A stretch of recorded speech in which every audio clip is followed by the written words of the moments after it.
Olá, cantinho do sobrenatural. Meu nome é Alfredo, sou de Nova Friburgo, no estado do Rio de Janeiro. Sei que este relato será longo, mas preciso compartilhar isso. Mesmo agora, enquanto escrevo, sinto uma presença observando cada palavra que digito, como se ele estivesse sempre por perto, esperando pelo momento certo. Vou começar do início, na esperança de que vocês entendam o que me levou a essa espiral de medo e desespero. Tudo começou quando herdei uma casa isolada de uma tia distante, a tia Clarice. Ela sempre foi uma figura misteriosa na minha família, quase como um tabu. Nunca a conheci pessoalmente, apenas de ouvir histórias vagas contadas em sussurros nos jantares familiares, sempre acompanhadas de olhares desconfiados. Clarice era conhecida como a esquisita, alguém que preferia o isolamento à convivência. Ela nunca se casou e nunca teve filhos. Então, quando morreu, fui o único herdeiro listado em seu testamento. Isso pegou todos de surpresa, pois minha ligação com ela era inexistente. Fiquei hesitante em aceitar a casa, mas o advogado insistiu que eu precisava visitá-la antes de decidir qualquer coisa. A casa ficava em uma clareira no meio de uma mata, um lugar que parecia ter sido esquecido pelo tempo. Lembro de ter dirigido através de estradas estreitas e cheias de curvas, e quando finalmente cheguei, vi uma casa enorme com uma fachada antiga e sombria. As janelas estavam fechadas e cobertas de poeira, e o jardim parecia ter sido consumido pela natureza, com ervas daninhas crescendo por todos os lados. Eu não pretendia ficar ali por muito tempo, apenas o suficiente para decidir o que fazer com o lugar. Quando entrei, um cheiro de mofo e umidade invadiu minhas narinas e o som dos meus passos ecoava pelos cômodos vazios. O primeiro andar estava cheio de móveis antigos, cobertos por lençóis brancos, mas foi o escritório que mais me chamou a atenção. Nas prateleiras de madeira velha, vi apenas um diário, empoeirado e gasto pelo tempo. Peguei e dei uma lida meio sem compromisso e o coloquei onde estava. Desci para o porão e o lugar estava frio, muito mais frio que o resto da casa, e o cheiro de umidade era insuportável. Abri um baú velho que estava no canto. Dentro dele havia roupas da década de 60, uma caixa com algumas bijuterias e um objeto enrolado por um tecido velho e mofado.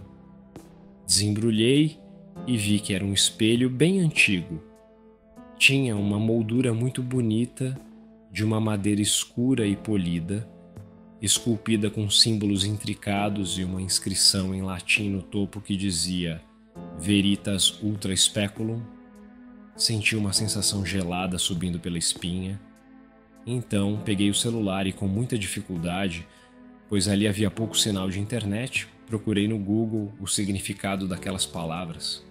Então descobri que aquela frase dizia: a verdade está além do espelho. Naquele momento eu deveria ter fugido, mas não o fiz. Eu estava fascinado.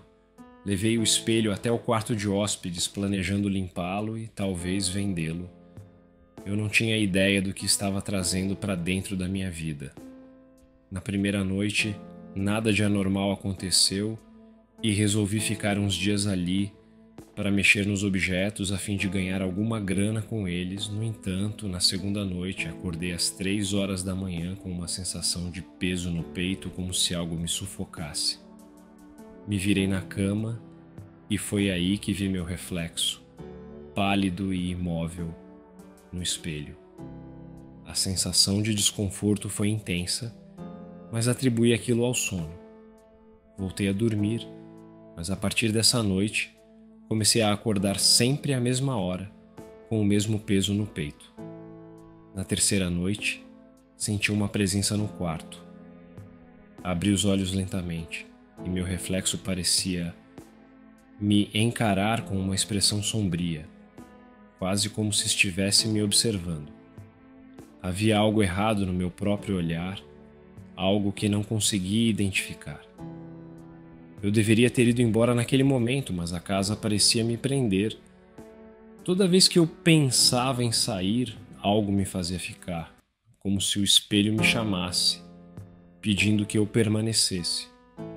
E então, uma noite, quando estava me preparando para dormir, vi claramente o que parecia ser uma sombra escura movendo-se no reflexo, passando atrás de mim.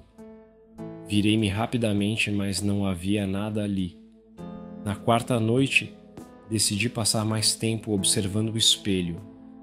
Era como se ele tivesse algo a revelar, uma verdade escondida. Eu sabia que não era saudável, mas não conseguia resistir. Foi então que notei algo perturbador. A imagem refletida no espelho parecia se deformar levemente, como se o vidro ondulasse por um instante. Minhas feições eram estranhas, mais magras, os olhos mais fundos, como se estivesse olhando para uma versão futura e deteriorada de mim mesmo. Algum de vocês deve estar pensando, eu, no lugar dele, já tinha sumido dali, mas eu não conseguia. Ao mesmo tempo que minha cabeça mandava eu ir embora, algo irresistível me fazia ficar. Comecei a passar as noites acordado, observando, esperando por alguma coisa que eu não conseguia descrever.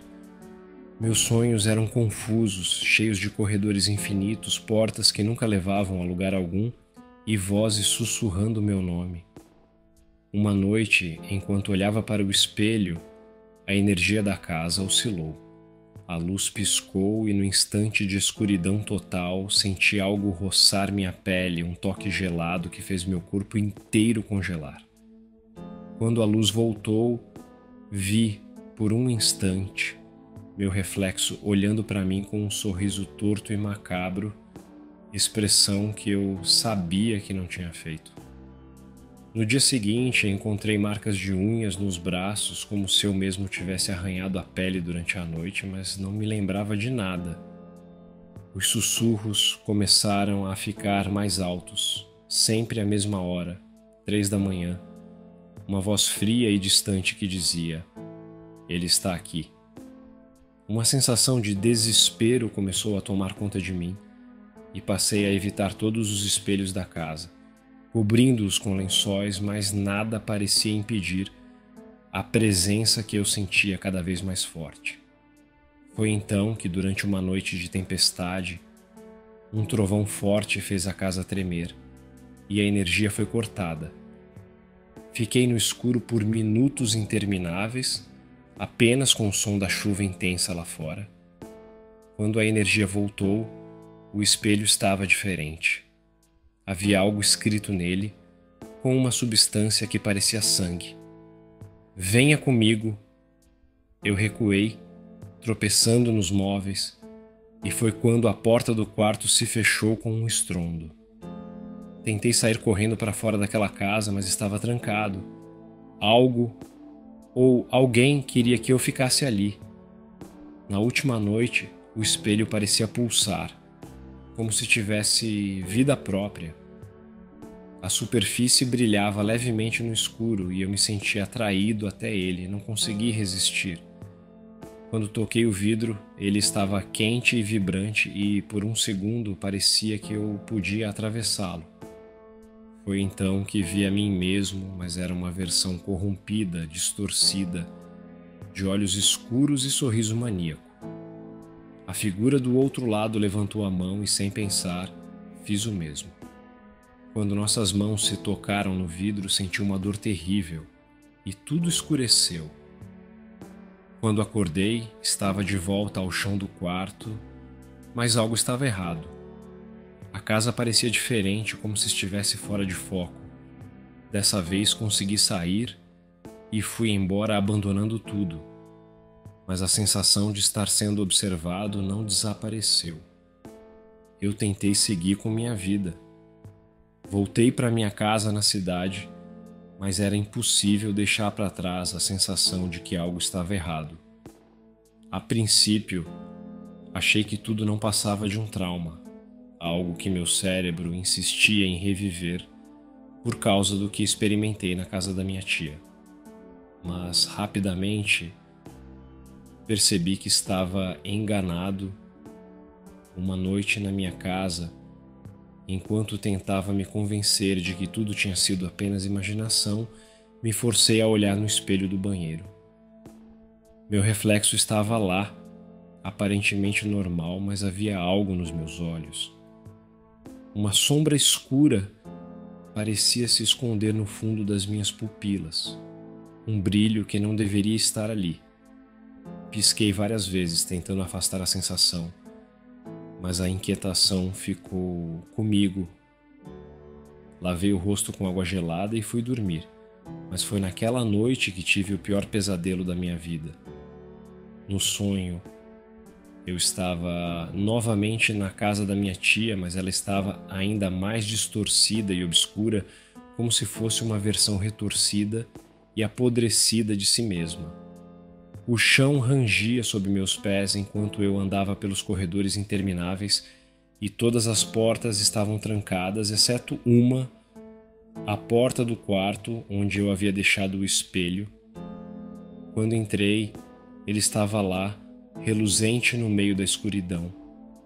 E então meu reflexo começou a se mover por conta própria, levantando a mão e sorrindo para mim, um sorriso que alargava além do possível, transformando-se em um grito silencioso. Acordei suando frio, meu coração disparado, e então decidi investigar mais sobre a vida da minha tia Clarice, para tentar entender o que havia acontecido com ela e o que ela sabia sobre o espelho. Vasculhei os poucos pertences que trouxe da casa e encontrei um velho álbum de fotos escondido no fundo de uma caixa. As imagens eram antigas e desbotadas, a maioria mostrava Clarice sozinha na casa ou de pé, ao lado de parentes que eu não reconhecia. Porém, algumas fotos eram diferentes. Nelas, Clarice aparecia ao lado do espelho.